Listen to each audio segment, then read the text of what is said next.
Be about the destination and enjoy the journey. That seems to have been the focus for this particular artist. On this episode of The XO Effect, I got to sit down with Willie Hyn, Grammy-nominated recording artist that has had his fair share of trials and tribulations in relationships and in the music industry. Today we sat down and talked about it all, and how he was able to overcome and create through those obstacles. What's up, guys? Welcome back to season 2 of The XO Effect. We are in here, we live, it's Sunday, we kicking it, we feeling good. Yep. And I have one of the most, perhaps in my opinion, one of the most incredible artists on the East Side. Definite legend in the making. If y'all seen him around, he look a little different today. He got the little Snoop Dogg effect going on right now. But today, without further ado, my guest is Mr. Willie Hyn. What up, though? Himself, in the flesh. XO Effect, season 2, season dos. We here. Say? Yeah, we here. Yeah, we here. How you feeling? I'm feeling good. How you been? I've been great. Good. You know what I'm saying? Just working on this album, and it's pretty much been all what my time has been going on or going into. Gotcha. So yeah, man. Yeah. New album coming up, new year, new you. Yeah. Hashtag new phone, who this? Hey. Hashtag I'm in the gym. Pumping. Getting that swole on? Hey, look, give me 2 months. You on the 68 little joint? No, I know that's all I need. That's all you need.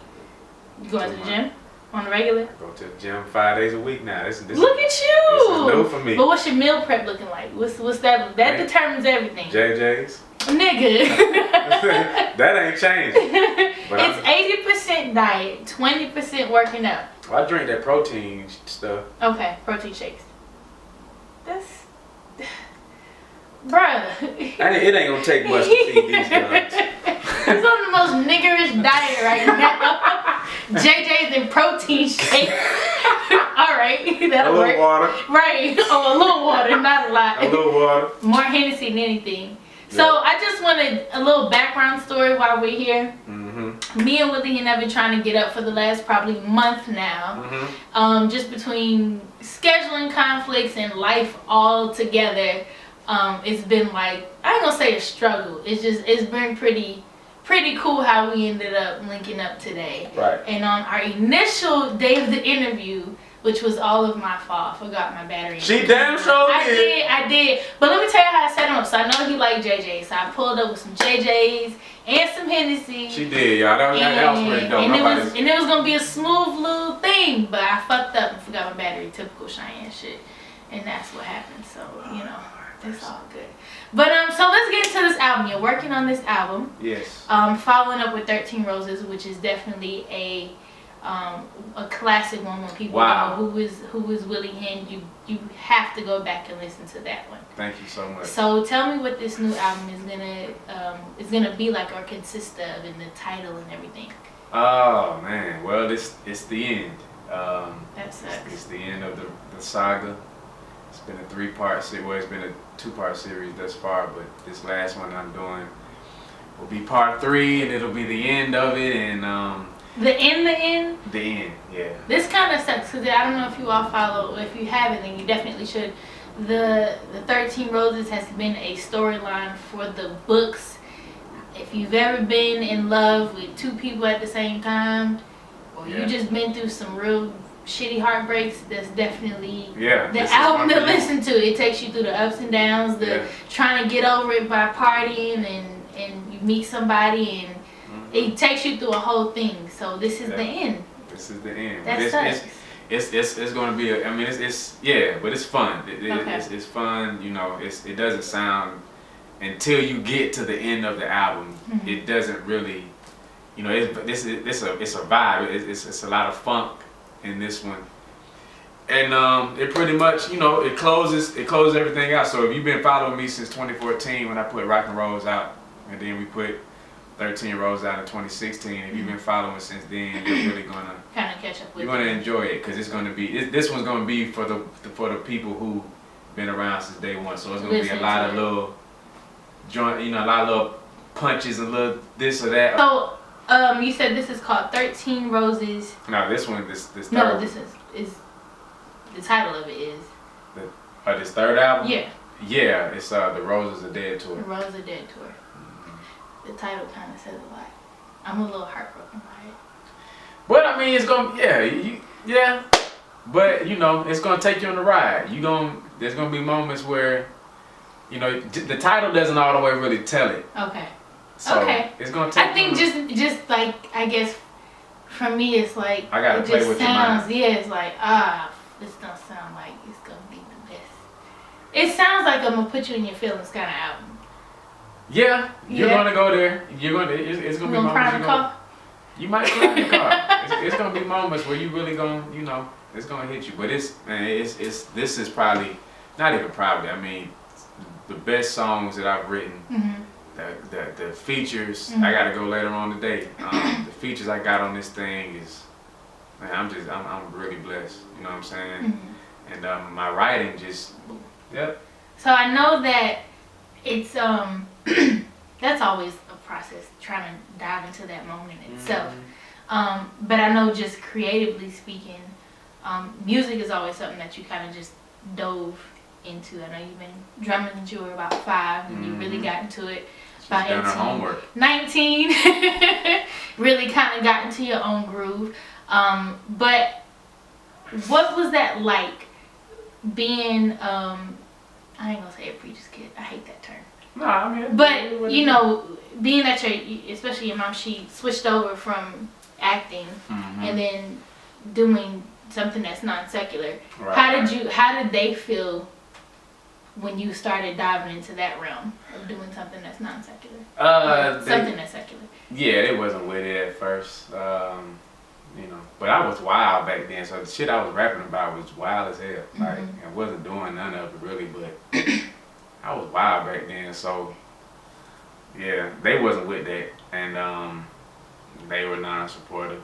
And then, you know, they really kind of started to see, for one, like, okay, he's putting a lot of time into this, so he's working hard. Something you were passionate about. Yeah, and then too, like, that's been one of my big claim to fame, like, moments where it's just, my progression has been so crazy, like, how from what? The time it took. It? Hot and Tot? Yeah, I mean, that mess. You know what I'm saying? That, shout out to Chabeezy though, you know, he still did it. Right. You know, but yeah, I mean, from that to now. Yeah. You know, from that sound to what I'm doing now, it's just, they really kind of just kind of sat back and just really gave it a chance after they really started to see, like, man, he alright. Something that you're passionate about, something that you love, and and they know, you know, they started to see things happening from it, and that always helps. That helps with anybody. Yeah. You know what I'm saying? So seeing that little spark in somebody says a lot.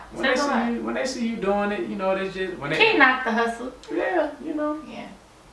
So they supportive of it now. You know, they always be calling my phone, light my phone up for shirts. You shout your mom out a lot too, like on Facebook, Instagram. Mama Hyn. That's my She be repping the tribe and everything. Yeah. She's out there. She do. That's amazing though, to see that she still supports you, even though the sound difference are a little.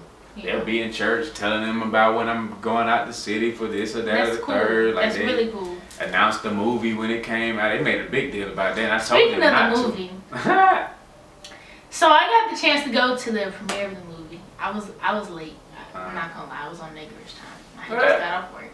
But the part that I caught towards like the very end, I'm gonna say it was probably the last 20 to 30 minutes of it. Boom, boom, yes. Boom, boom. It was really ridiculous, and you can tell it was something that you really took your time with. You paid attention to the details of it. It went perfect with it.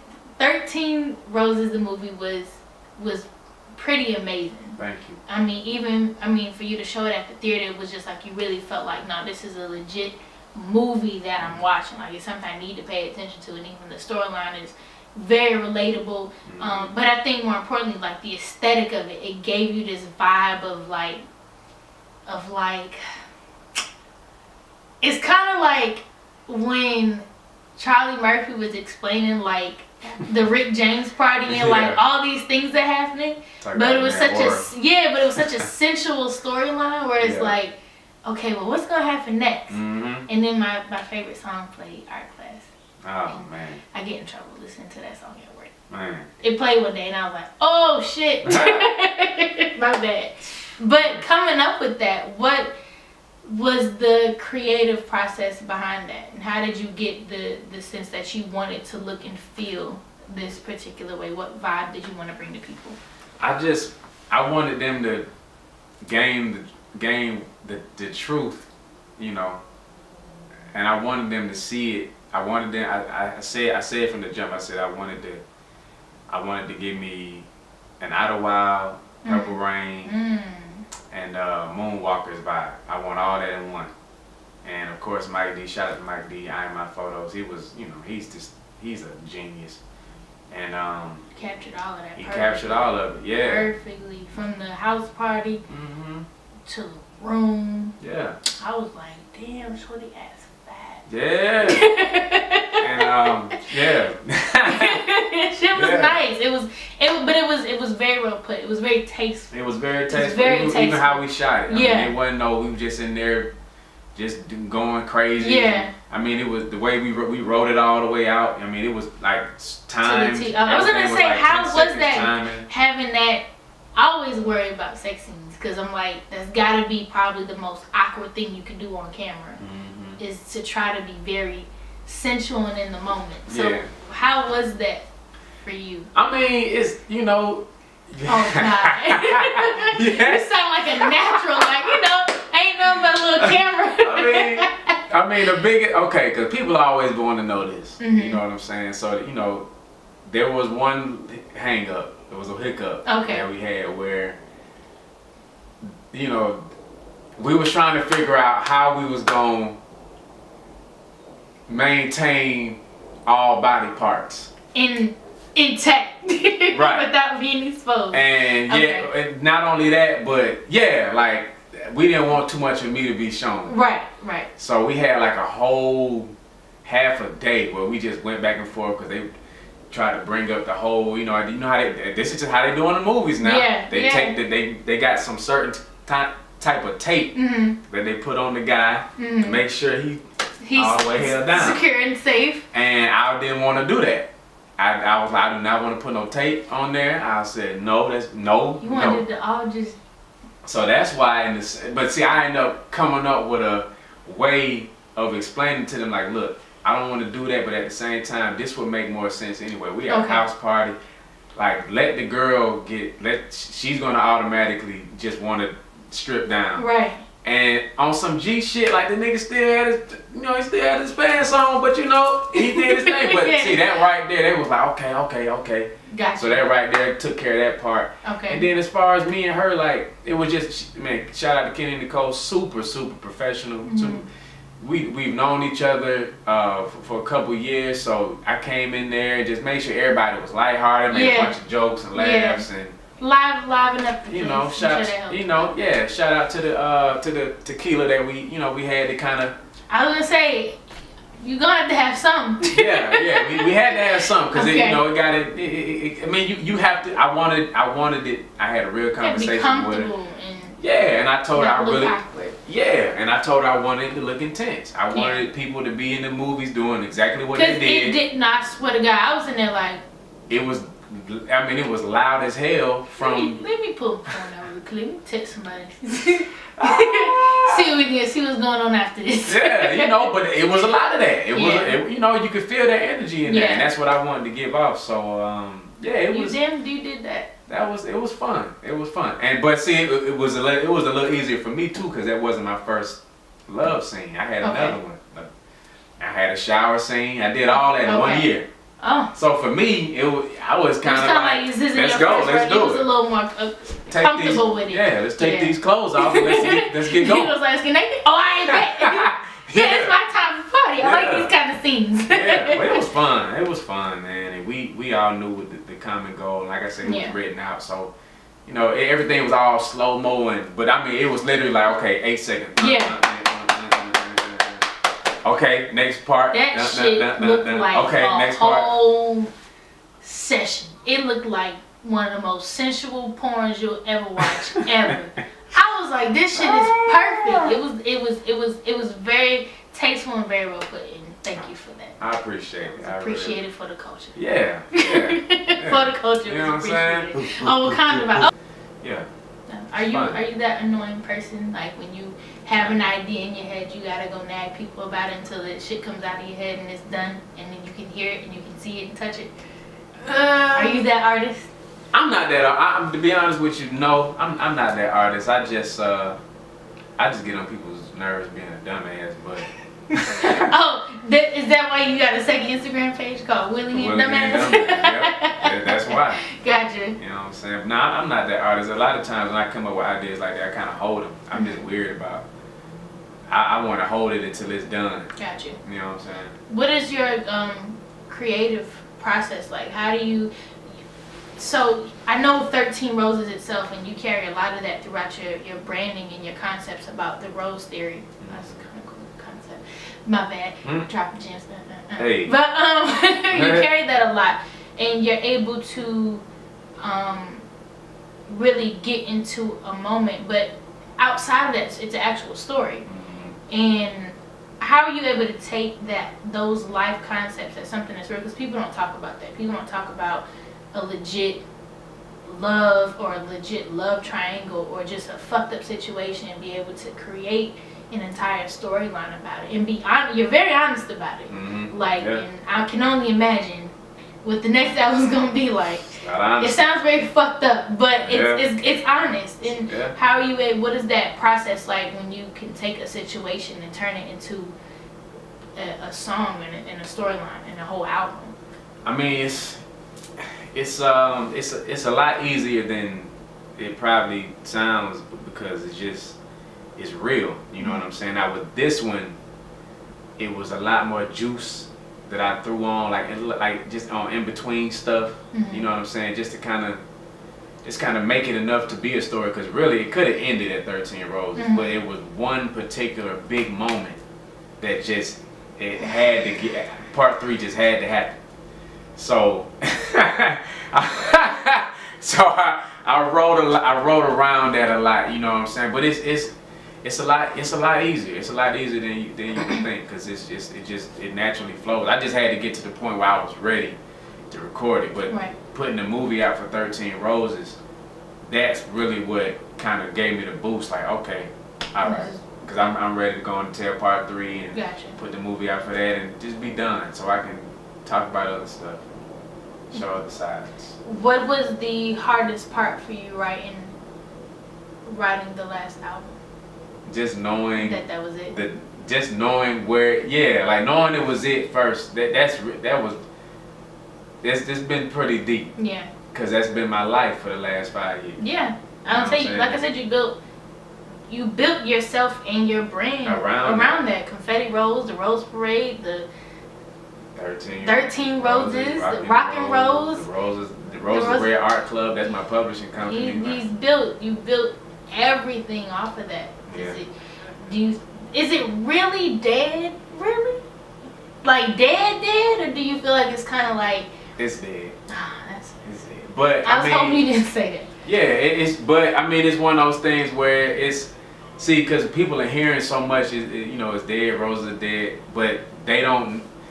When you hear the album, you're gonna see what I'm talking about because, there might mean a new life. Or I was gonna say a rebirth. You never know. Yeah, you never know. You never know. But I mean, as of right now. Well, I'm gonna just throw this little plug out there. I got a little snippet. That shit lit. I did. I gave her that shit's lit. We were supposed to do the first interview, JJ's and all. I got a little snippet, and I love it so far. It's got a lot of funk. It's got a lot of the influences that you love in there. Yes, Shout out to Prince. Yes. See y'all. Not only did she bring me JJ's and Hennessy. This is like my third time wearing this shirt, but I knew when I came, I was like, gotta wear this Prince shirt when I do my Willie Hyn, because that's an important thing to talk about. But so not the influences question, but when you first caught a whiff of of this is something that you want to do, like music is what I want to do when you were 18, 19. That's a pretty good age to decide of what you want to do. How were you able to take what you were listening to and carve it into your own brain, into your own sound? Just really studying it like I did enough to where I knew what I wanted to incorporate in my own stuff, but I studied it enough to where I wouldn't do too much. Okay. You know what I'm saying? Yeah, I was gonna say you never. Yeah, just studying. There's a lot of guys out there that you know, they get those different comparisons or whatever, and they sound like whoever, this, that, and the third, and it's just too much like them because they don't, because I feel like that really has to do with them just really being a fan more so than a student. And it's just, you know, a lot of guys out there don't really study, and that's what's helped me to be able to take those influences and incorporate them into my music, but at the same time just giving you Willie Hyn of it. Right. How long do you think it took you to, I don't think you ever really master anything, but how long do you think it took you to really hone in on, like, okay, I can pick from these things, I like this sound about this person, and then it's be myself? I say about 7 years. Okay. You know, I mean, it was one of those things where me and Theory just used to just record a bunch of records. Shout out to Chris Theory. Chris Theory. He did his damn thing. Man, look, this He man. did his damn thing. Man, this is my music director, musical genius. Incredible. He's incredible. And he, I used to just do records with him, like just a bunch of records, just records. I mean, this back we ain't had no jobs. Yeah. We was just, in my mama's basement just making records. But in doing that, I started to really kind of, and then doing my studying on the side, really started to kind of form what it was. Like, okay, this is it. Gotcha. So yeah, it didn't take that long. I guess that is long, but. Well, I mean, I'm in retrospect, not really. When you start off, when you know what you do, you have to study, and it takes. What did I ask you last time? Do you believe in it takes takes those 10 years for that 1 year to change your life? I mean, well, in my position, yeah. But it ain't like that for everybody. Yeah. But I guess. Well, that's what the studies say, quote unquote. Allegedly. It's seeming to be like the ones who really are stepping out and jumping off the cliff on a whole nother wave. That's usually the timetable. Take about a good 10 years. 8 to 10, and then when they hit, it's like a landslide because it's just so different. And I think that's what it is for me. I think that's why that's been the journey with me. Like, it's taken a long time, but when it hit, I'm fucking them up. Because I was gonna say, Musiq Soulchild said it best. Like, a lot of people know who you are, except for I ain't gonna say except for, but a lot of people here in Atlanta in particular are still kind of like catching up to it. And I was a victim, yes. I know. I'm terrible at it. Well, I'm not gonna say I'm terrible at it, but I love music, so it takes me a while to get to. It's a lot out here. It's a lot of good artists out. So I feel like when I click to you and I like it, and it's like, okay, this is some shit I need to listen to, some shit I need to tune into. And one of the things that drew the most attention to me was that he talked about your work ethic. He talked heavily and highly about how you would just like, I'm my own artist, I'm myself, and I'm gonna do what I want, and if I don't like it, then that's it.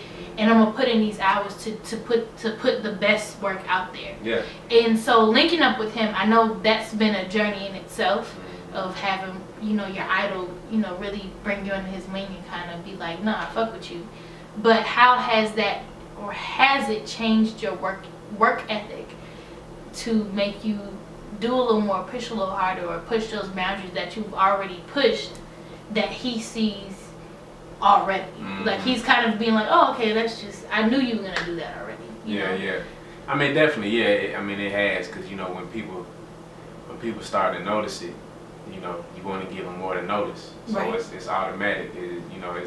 It turns on the jets a little more. Like, okay, all right, we are looking now. All right, well, let me go. Let me get going. Let me get it going some more. So yeah, it definitely it's definitely had my work ethic. Being that he's noticed it, and I hear that a lot from different people that speak on me. So that's a blessing. You know what I'm saying? That's a blessing. I get that from Pop Dukes. Gotcha. He's a hard worker. That's what's up. Outside of work ethic, you know how to take some downtime. Yes. You know when to be like, I remember when A3C was here last year and you were like, yeah, so I'm not fucking with none of that if my name ain't on it. And you was just, and it wasn't like no shade or no clout or no cap, like you was just really like, I'm not doing it. I feel like you paid all your dues. Yeah. You've done enough of it, and it's just like this. I want to just chill. Like if you invite me to something, I come through. But other than that, I want to chill. So how do you mixing that balance between work and chilling the fuck out? Because I mean, you need that a lot. You do, and I mean, we're in a place now, and we're just really in society where everybody is just like everybody glorifies team no sleep. I hate that shit. And it's to me, I think that's one of the I'm the cap of, bitch, I'm taking a nap. Man. What? I'm going to bed. What you doing? Oh, I'm in for today. Yeah. Today's over for me. And they just be looking just ragged. Right. Just sorry. Just you look you look tired. You know, I mean, you need that rest. And I'm just at this stage in the game, like, I feel like we're here in Atlanta only because I really chose to get it here. So, but I've been putting in, you know, work here, and I pretty much I done been around and seen it. Yeah. So I just choose not to be on the scene as much. So if I ain't performing, if they ain't paying the nigga to be there, 9 times out of 10, Willie Hyn probably won't be there. That's just what it is now. I mean, because to me I'm a homebody. Yeah. I'm a homebody. Really? Yes. You're a homebody? When's your birthday? Homebody. January 22nd. You're a Capricorn. No, Aquarius? You right on the cusp then. Yeah, I'm a homebody. Really? Yeah. You wouldn't strike. Well, I still don't think you would strike me as a homebody. A lot of people say that. Yeah. I'm not saying not like you'd be out there, but I wouldn't expect you to be a homebody. Because I mean, the whole, just me when I'm out and people and I'm around people, it just gives off like he out. He be doing this all the time. Right. But no, it's just a certain something I just turn on. Extroverted, when introvert. I'm out. You be like, yep, it's my time. I'm ready. I don't want to be around people no more. You gotta sit in yourself. Yep. How do you meditate? I pray. I don't really meditate. About the same. Yeah. Kind of, sort of. But yeah. Yeah. Talking outside of yourself. I like to think of that as that. It'd be too much going on up here for me to meditate. You know what I'm saying? What is too much going on? It's just other shit. Yeah, there's always something going on up here, so. Well, praying is always good. I never take, I never take no to a prayer, but prayer's always good. Yeah. Always meditation is also good. That's just not one of my things. No, I get it. How has that carried you through your career, especially that your parents are pastors? It's definitely been a blessing to know that, I have that. Prayer is essential. You know what I'm saying? As far as, or to me, I mean, I know a lot of people. Everybody. This, that, and the third, they got their own thing. Hinduism, Buddhism, all this. All that, and it's everybody's atheist now, and I get it, but for me, it helps me to, that relationship that I do have with God. It helps me, it helps. Yeah. You know what I'm saying? And I'm still me. I still, you know what I'm saying? I ain't perfect. I have to be the first one to tell y'all that, but at the end of the day, Hey, I ain't shit. Thank you. Join the squad. I ain't shit, but I'm about to be. Yeah. I'm finna be, Finna be. Yeah. That counts for something. Yeah. But no, it's true. I mean, I always take that into consideration. People's beliefs are very important. What you believe in really centers you and keeps you human and humble. Yeah. And I always like to ask people that because people always think of meditation or even prayer as this thing like. Growing up, I never, like my grandmother was a reverend, and she'd be like, oh, you gotta pray, and I'm like, why do I have to get on my knees to do this? Oh man, I was like, let me just walk. Like, I think of prayer as me just walking around my house. Yeah. Walking around my house and get in my car the first thing I do. Get talk, in the car, start talking, just off the tongue, just rambling. Yeah. So I always thought that was neat, and thought that was a cool perspective. Mm-hmm. Neat. Yeah. Yeah, got a little spiritual up in here. Yeah, big guy. Amen. That's what's up, though. Mm-hmm. So, you did Hollywood Hearts. Yeah. And your mother was an actor. Yep, she was very she's very, very good. Like, very good. Really? Man. Church plays. How has she influenced your acting? Is because I know music is something you kind of come to. Did you always feel like you wanted to do something in entertainment? Yeah. Okay. I didn't know what it was going to be, Gotcha. but I always knew it was going to be something. Something. Okay. Mm-hmm. So what really geared toward being that your mom was an actor? Was it your mom acting, or did you feel like I wanted to be an actor? And then you kind of geared towards music, and it all kind of came full circle. Well, growing up, I was always acting in all the plays, everything they had Acting going fool. on. I was there, No. right, and doing that too.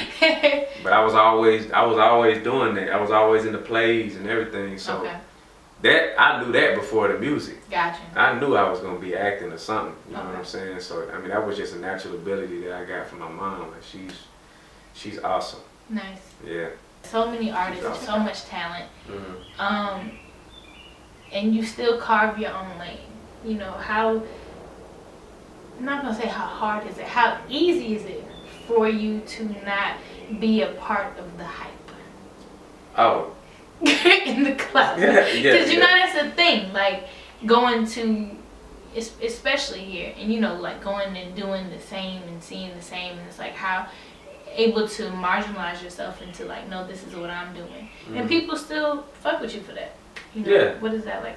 I mean, yeah, it's another one of those things that it's just been natural. I mean, it was like that when I started. I lost my deal with Jive Records. I was gonna say, was it with Jive? Okay, I'm not mistaken. Oh, he got it. It's a carpenter bee. They don't stink. Cut.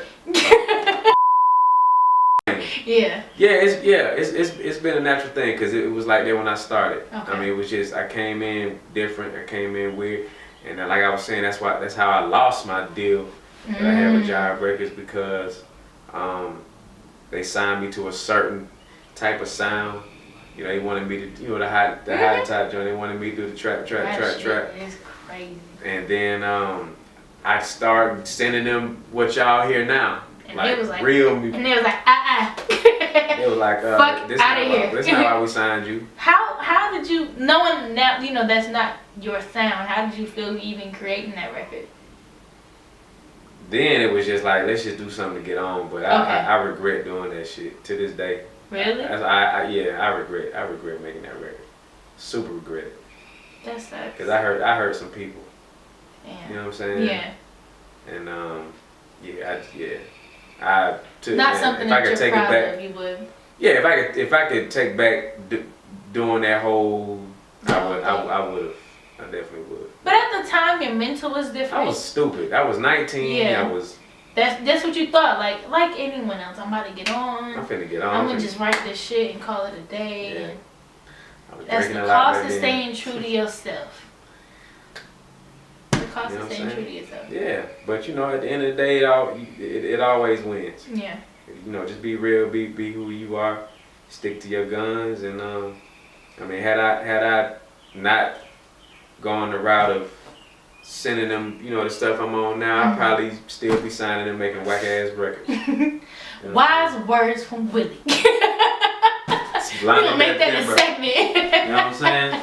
But no, that's dope. Yeah. So coming from that to the last album, what are you most excited for now that this because your next album, well, after The Rose of Dead, right, is gonna be the last saga of the Roses. Mm-hmm. What are you most excited for the next? Like, just I guess just anything afterwards, because it's no longer gonna be anything with Rose or Roses. Nah, Rose. Yeah, I mean. Well, Roses meaning the concept of. That's all gonna be done. I mean, I'm still gonna, you know, it's still, you know, Confetti Rose is still always gonna be Confetti Rose. Okay. You know what I'm saying? My publishing company name still gonna be the same. That shit smells dumb good, by the way. I'm just not smoking. I don't smoke. But that shit smells amazing. For the camera. I'm just playing. But nah, it's a mystery. It's the scariest. But like, are you mystery of all like time. excited? Do you feel like your sound is gonna change? Do you feel like your style's gonna, like, this is kind of like you said, a rebirth. Like the Rose are dead, but this is still a rebirth for you, and in literally your music, what you write about, what it's gonna sound like. It's like trying to get something to go with this feeling, because I have no idea what to expect. I don't know where I'm gonna go musically. I don't know what sound I'm gonna go on. I don't know what I'm gonna talk about. I think I want to get a lot more personal. Okay. Like a lot more. And you may say, well, damn, nigga, how much more personal? I was just gonna say, well, how the fuck more personal do you want to get? But it was always be talking about somebody else. But you want to, as far as like yourself and family, Yeah, and like. have you ever had any insecurities? No. Even as an artist, like I do. Like, there's just a couple of things about myself. I just feel like, yeah, I can do that. I used to hate my voice. And see, my brother Kip Conway, shout out to Kip Conway, that's his thing. Like, all the girls love his rap voice. They fucking love his voice. I hated mine.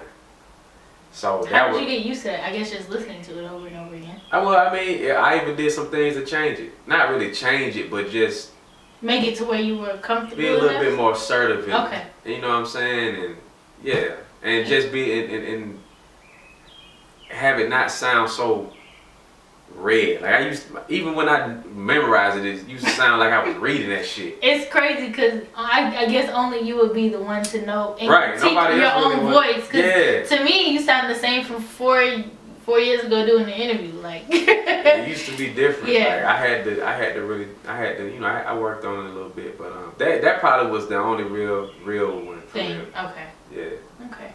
Everything else, I feel highly Confident. blessed and favored to have been given the gift to fuck y'all niggas up. Whether it be by writing it, rapping it, singing it, producing it. I ain't got no more. Oh, okay. I was looking for the next one. I just fucking around, y'all. Nah. I'm getting high now. So. No, he's probably being dead serious. He means that for real. I'm just happy to be here. Okay. Yeah. Between Rose Parade and then Confetti Rose. Yeah. But then you have so many fucking aliases. So I guess I'll save that for the second half. So tell me the switch between Rose Parade and Confetti Rose. Yeah. Confetti Rose is the band now, the name of my band now. I had another band, the Rose Parade, and it was my very first band, and it was a really dope situation. A little situation? Yeah, it was great. I mean, we really, you know, I grew up with them. Okay. I learned a lot about just live show and putting on real shows with them. And I think it was just one of those things where we just grew apart. You know, just, you know, we all just like grew up and just had different ideas for where things should go. Gotcha. And so I decided to, you know, change things up. So then I formed Confetti Rose, meaning the party after the parade. Dope. And you know, my music director that was with the Rose Parade, Chris Theory, he's also my music director. Dope. Okay, well, so you gotta keep Breeze. Yeah, Miss Breeze, she was, you know, one of the vocalists in the Rose Parade. She's still a vocalist with Confetti Rose. Got to keep her. And then Allison Wild, my guitar player. Is this the one on the bass? No, the live guitar. Oh, that nigga funky. Oh yeah, Steve. Yeah. Now Steve was a new one to come on. That was dope. Key, my drummer, he was a new one to come on. Excuse me. Tastes like Jameson. Right. And Sherrod, shout out to Sherrod. This nigga playing for X. This nigga Sherrod. Sherrod's probably the hardest working guitar player in the world. That says a lot. Shout out to Shiraz since you gave him that. Yeah, that's a nice greeting. He just got through playing at Coachella with Jadena. Okay. I think that's how you say it. I was like Jadena. Okay. I said Jadena. Okay. It's okay. It sounded like white man. My bad. Jadena. Jadena. He plays with Big Crit as well. Dope. Yeah, but he was a new one. Okay. Are you playing? Yeah.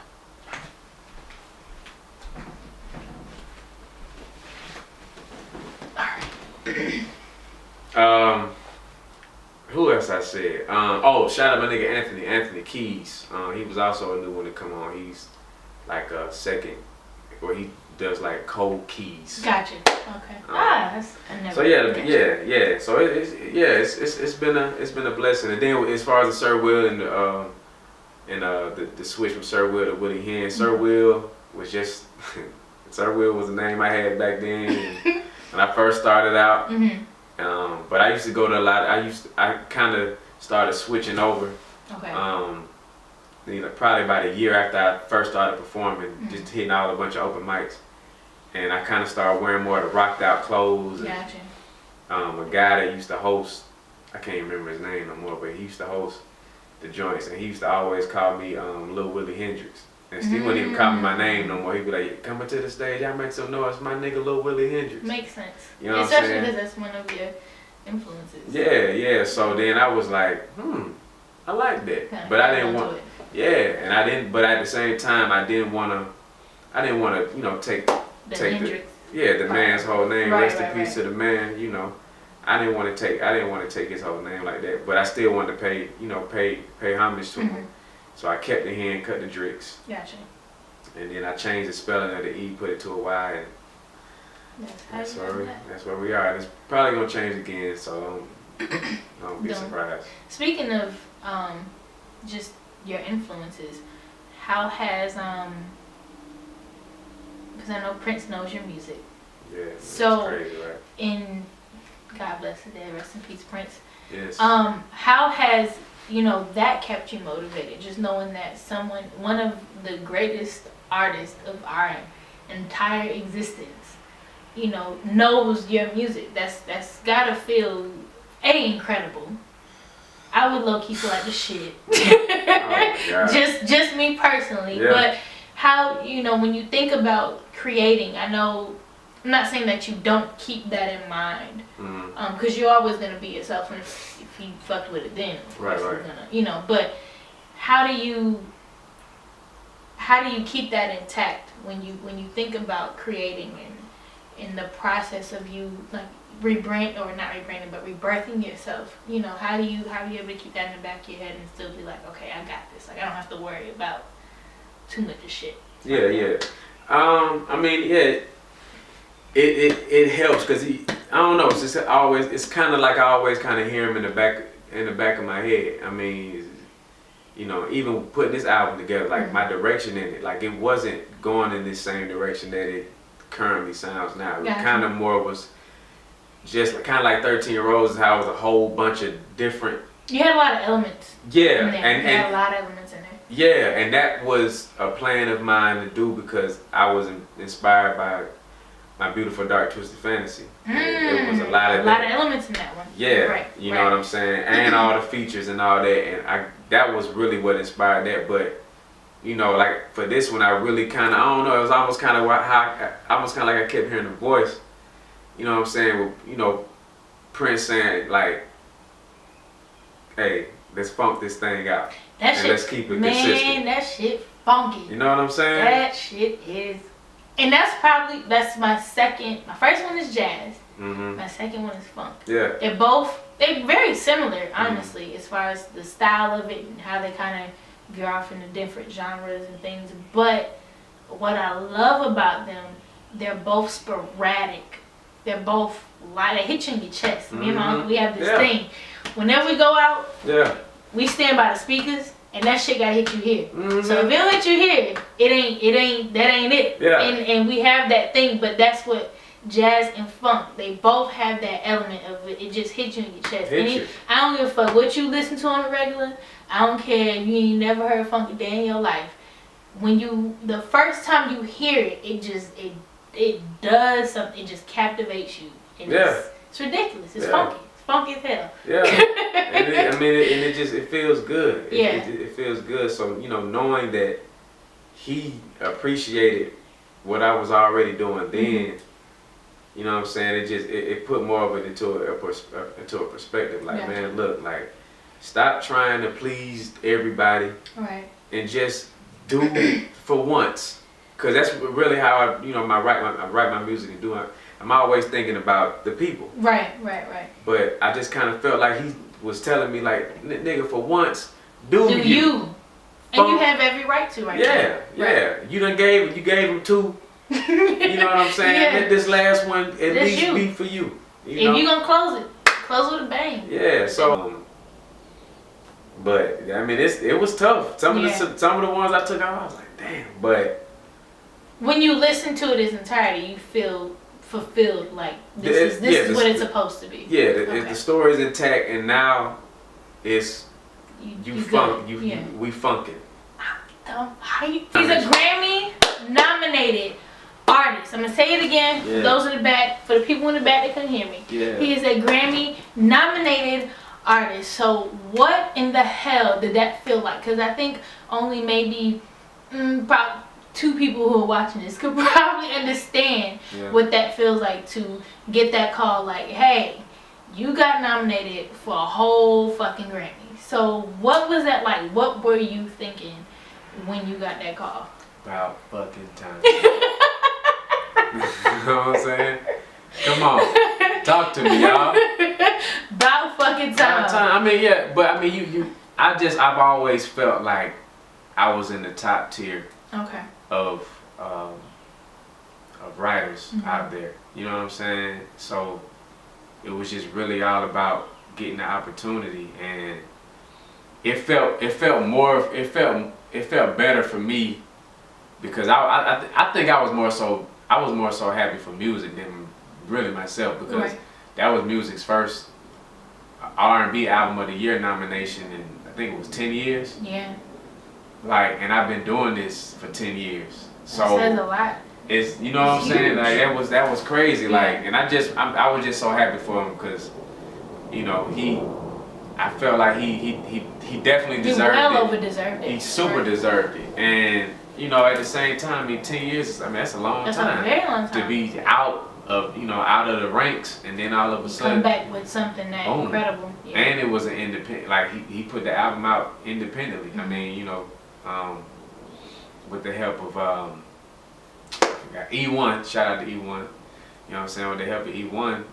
But other than that, yeah, I mean, and he got a Grammy nomination, so that's huge. I was excited. I was happy for Chris Theory because he got the because it's a whole team effort. Yeah. And I don't think people really realize how much. I mean, just for me watching people go into studios and watching the songwriting process, like it's an entire thing. Mm-hmm. So when you get an award like that, it's gotta feel like as a team and as a family and as a unit, like great, like everyone recognizes the shit we've been through, what we put up with, and how much time and hard work we put into this. I mean, you just think of everybody that sing R&B. Just think everybody Now then, outside of that, think of, all the people out there, and you in the top 5 in the world. Right. That's huge. I mean, it's, and it wasn't like it was just one song. I mean, I would have quit my job. I don't give a fuck. Look. If I had one at the time, I would have. Oh, he on the fuck that job train. Hey, look. Shout out to Peyton America. Yeah. Fuck that job. It's been a whole year. My skin done got clipped. Listen. You know what I'm saying? You got the melanin popping. You know what I'm saying? The hair. Oh, let me tell you how fly he is. He ain't even got the afro. He ain't got the mohawk afro today. Yeah, I ain't got. He out here with the twist out. Yeah, his twist out about to be a little more popping than mine, because I just did some shit today, but. Twist out about to be popping right now. Yeah, man. It's finna be crazy. Shout out to Taylor, She hooked me up. Shout out to Taylor for hooking him up. She hooked me up. Hey. So what else are you looking forward to outside of, your album coming out? just personally, and I mean even in acting and in comedy and doing all these things? What else are you looking forward to? Oh man, I'm looking forward to really being a blessing to really a lot of the artists, younger artists, who aren't really educated as much as they should be in this business. I'm really looking forward to getting in and being financially stable enough to That's really very important. help them out. You know what I'm saying? Like I got a passion for it because I honestly feel like a part of the reason why it's taking so long for me was just because we had to really learn a lot on ourselves. Mm-hmm. I feel like the talent and the way we've made shit look like sugar. Like we make lemons look like lemonade. Mm-hmm. And we've done it so well that I feel like people just automatically assume that we really knew everything. And so, which is kind of the beautiful thing about it. Like they was talking about how you make entrepreneurship look easy, mm-hmm. and it's like it's really not. But you're only getting the other backhand part of it, or what I choose to show you. So yeah, and it's always great to be able to learn things on your own. But I feel like if that someone was there to really show you, right, like, hey, this is what you should be learning on your own. Right. I'm gonna teach you the way. I'm gonna teach you, but I want you to read on it yourself. But this is what it is, though. Instead of you just wandering trying to find out what it is, right. and then once you that's what it is, then you got to go deeper into. Like, I want to be the medium. Be able to help people. I want to be the medium. Gotcha. I got y'all. You know what I'm saying? So that's something I'm really looking forward to. I was gonna say, even with your with the current state of R&B and hip hop, because you kind of float between both of the genres. Yeah. How do you see yourself flourishing in the next 5 to 10 years, or even if mainstream wise? How do you see yourself flourishing within that? I think it's gonna be unbelievable. I feel like I'm really, like, once the fire gets caught, I'm out of here. And I feel like it's gonna be record setting things that are gonna be done. It's the only reason why I've stayed in it as long, because I just really I really had some bad moments and some depressing moments, and and moments where I just didn't want to do it anymore. But it's always been that thought in the back of my mind, like, man, once this thing, like, for all I've done, you know what I'm saying? Something gotta stick. It would, I guess that's what you be talking about here on the. I'm getting 2 batteries. I'm getting a battery this week. All right. But yeah, shout out to everybody that participated. Shout out to Confetti Rose, y'all were amazing. Confetti. Shout out to you, Willie Hyn. 2Y Tribe. Yeah. I need to get me a T-shirt. Yes, I got you. It's y'all hear that? It's on the house. It's on. Hey! Turn up. Matter of fact, it'll be Prince colors. Dope. I like that. Black and purple. Yeah, right. But I think I captured everything. Everything that I wanted to capture so far. If I forgot, we'll have a part 2. Crossing fingers. But thank you for rocking out with me today. Yeah. Thank you for just having me, and I really appreciate it. This is the season 2 of the XO Effect, and I'm just excited for what else to come to you. I'm looking forward to The Roses Are Dead in September. And anything else you want to tell the camera? You can find me at Willie Hyn on Instagram. That's WILLIEHYN.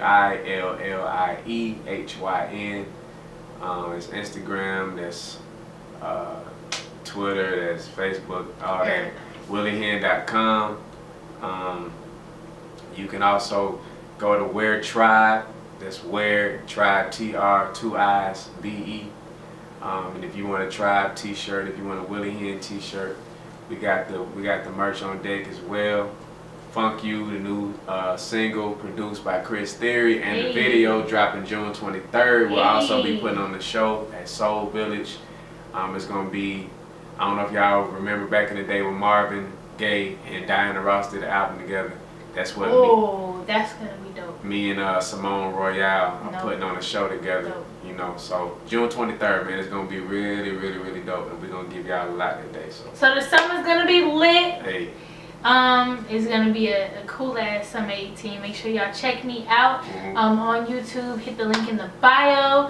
Stay tuned for next week's episode. By now my website should be up, so check out xoeffect.com. Thank you guys so much for checking in season 2. I can't thank y'all enough for keeping up with me. Check out previous episodes below, and thanks for fucking with me. It's the XO Effect. Smoke some. I ain't smoking no more. I'm drinking some.